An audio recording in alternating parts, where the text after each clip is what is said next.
열어서 이를 당론으로 확정을 했고요. 네. 지난주에 이제 법안은 발의한 상태인 거죠? 예, 발의했습니다. 네. 그럼 앞으로의 절차는 좀 어떻게 될까요? 발의된 법안이 법제사법위원회에 회부가 되었습니다. 예. 이제 법사위에서 본격적인 심사가 이루어질 거라고 보는데 아마 이번 주 중에 심사가 이루어지지 않겠나 이렇게 전망하고 있습니다.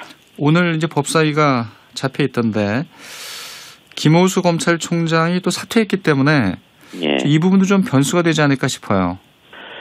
예, 그게 김호수 검찰총장의 요청으로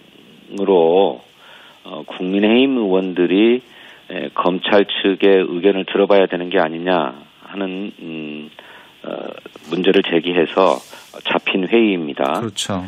그래서 검찰총장이 출석해서 이 검찰의 수사권 기소권 분리 문제에 대한 검찰의 입장을 진술하겠다고 해서 잡혔는데 그 회의가 잡힌 뒤로 김호수 총장이 또 사의를 표했어요.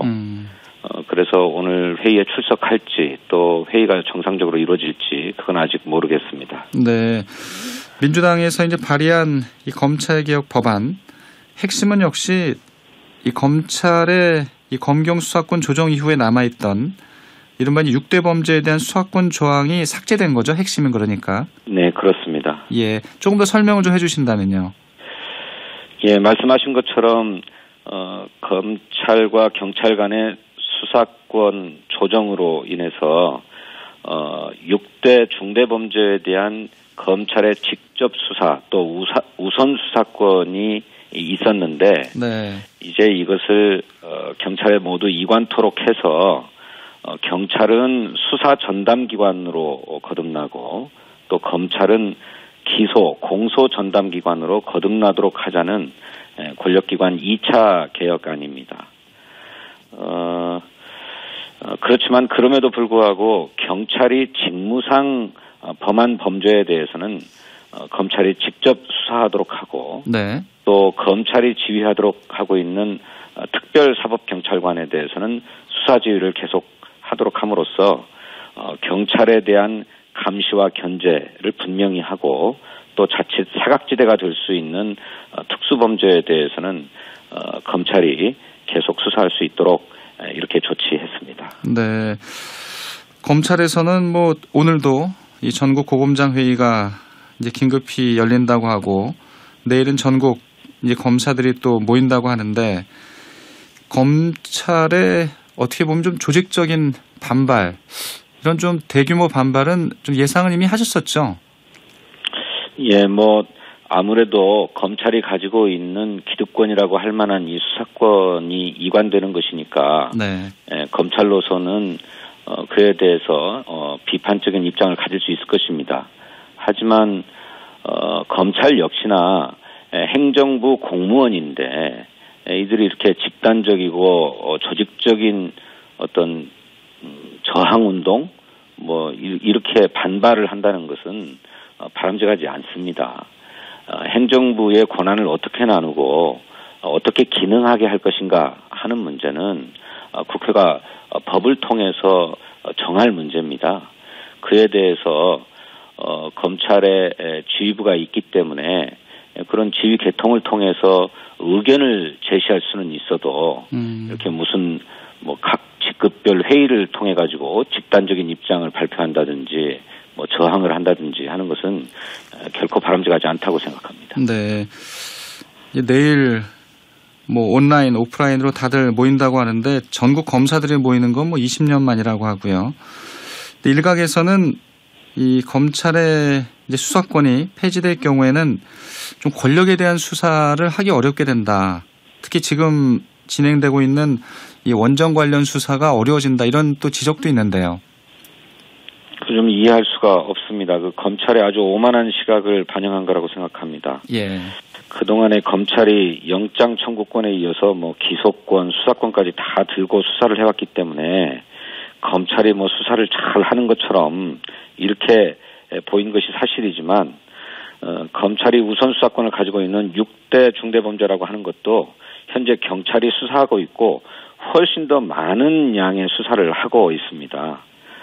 또 그간에 검찰이 이 정치권 또 권력의 눈치를 보면서 권력에 대한 수사는 제대로 못하고 또 자기 식구들에 대해서는 제대로 수사를 못해왔다는 지적을 끊임없이 받아왔지 않았습니까? 네. 그런데 새삼 권력에 대한 수사는 검찰만 할 수 있다 이런 식의 얘기를 하는 것은 어불성설이라고 생각하고 국민도 동의하지 않는 거라고 생각합니다. 네. 좀 경찰의 권한이 좀 비대해진다 이런 지적도 있어요. 경찰의 권한이 더 커지는 것은 아닙니다. 근데 다만 경찰이 검찰에 비해서 큰 조직을 가지고 있기 때문에 네. 경찰권이 좀 비대해진다라고 하는 우려가 있는 것이죠. 그래서 이렇게 검찰의 수사권, 기소권 분리와 동시에 경찰 개혁도 강력하게 추진되어야 된다고 생각합니다. 그래서 경찰에 대한 감찰 기능을 강화한다든지 네. 또 경찰의 인사제도를 혁신한다든지 또 더 나아가서 경찰의 조직을 수사 기능별로 분산해서 별도의 전담 수사기관을 만든다든지 가령 한국형 FBI를 만든다든지 마약 수사청을 별도로 신설한다든지 자치경찰을 확대 강화한다든지 하는 이런 경찰 개혁 조치들은 강력하게 수반돼야 된다고 생각해요. 네. 이제 검사들이 지금 이제 많이 모이고 이 반대 의견을 공개적으로 이제 표하고 있는 상황인데 경찰에도 이 경찰 직장협의회라고 하는 게 있는 모양이에요. 네. 거기서 이제 긍정적인 이 검찰의 수사권 폐지가 긍정적이다 이런 입장을 또 냈는데 좀 공개적으로 이렇게 입장을 내는 게 수사기관들이 이렇게 바람직해 보이지는 않습니다. 네, 그렇습니다. 예. 앞으로 이제 법 처리 과정을 좀 지켜봐야 될 텐데 국민의힘에서는 이제 필리버스터를 이미 얘기한 상태잖아요. 네. 좀 어떤 전략으로 이 국회 본회의까지 처리해 나갈 계획이세요? 이제 국민의힘이 필리버스터를 하겠다고 하는 것은 국회법에 따른 것입니다. 그런데 그 국회법에 따르면 필리버스터를 제기할 수 있지만 국회 제적의원 5분의 3의 찬성으로 필리버스터를 종료시킬 수도 있다고 규정하고 있기 때문에 네. 국회법이 정한 절차들을 잘 살펴서 대응할 생각입니다. 근데 정의당 협조를 받기는 좀 어떤 상황인가요? 좀 쉽지 않은 것 같은 느낌인데요. 정의당도 검찰의 수사권과 기소권이 분리되어야 한다라고 하는 전제는 동의하고 계시고 또 과거에 대표셨던 심상정 의원이 그런 검찰의 수사권과 기소권을 완전히 분리하고 또 법안이 공포된 직후 바로 시행되는 법률 개정안도 발의하신 바가 있어요. 그래 다만 지금 시기에 추진해야 되느냐라고 하는 시기나 방법에 대해서 문제를 제기하고 계시기 때문에 네. 지금 처리할 수밖에 없는 불가피성을 정의당에 잘 설명하고 설득하고 있는 중입니다. 네. 그러니까 4월 임시국회 처리에 대해서 결국 정의당도 의견을 함께하게 될 거다 이렇게 보시는 거군요. 실제로 윤석열 대통령 당선인은 선거 과정에서 검찰의 권한을 오히려 확대 강화하겠다는 입장을 공약으로 제출한 바 있습니다. 이를테면 문민통제의 원칙이라고 하는 법무부 장관의 검찰에 대한 수사지휘권을 폐지하겠다거나 네. 또는 검찰이 예산 편성을 독자적으로 해서 국회에 제출할 수 있도록 한다거나 또는 검찰의 직접 수사권을 확대하겠다는 공약까지도 한 바가 있어요. 그렇기 때문에 윤석열 당선인이 대통령에 취임하고 나면 이 검찰의 수사권과 기소권을 분리해서 형사사법제도를 정상화하자라고 하는 것이 제대로 추진되기 어려운 게 현실이거든요. 그러니 이번 4월 임시국회에서 그 수사 기소 분리라고 하는 대원칙만큼은 법안을 통해서 확정하자라고 하는 것이기 때문에 그 시기적인 긴급성이나 필요성, 정당성을 정의당도 인정해 주실 거라고 생각합니다. 네. 다음 주부터 이제 인사청문 전국이 또 펼쳐지게 될 텐데 한덕수 국무총리요. 지금 정호영 보건복지부 장관 후보자에 대한 이른바 아빠 찬스 의혹 상당히 좀 논란이 커지고 있는데 어떻게 네. 보세요? 예, 뭐 본인은 무슨 특혜 같은 것은 없었다라고 얘기하고 있지만 저는 엄정하게 수사되어야 될 사안이라고 생각합니다. 당신이 경북대학교 대학병원의 병원장 또 부원장으로 재직하던 시기에 일시적으로 지역인재 특별채용이라고 하는 전형이 생겼고 그 전형을 이용해서 자녀들 둘이 모두가 다 의대에 입학했다 편입했다는 것 아닙니까? 네. 그리고 편입 과정에서도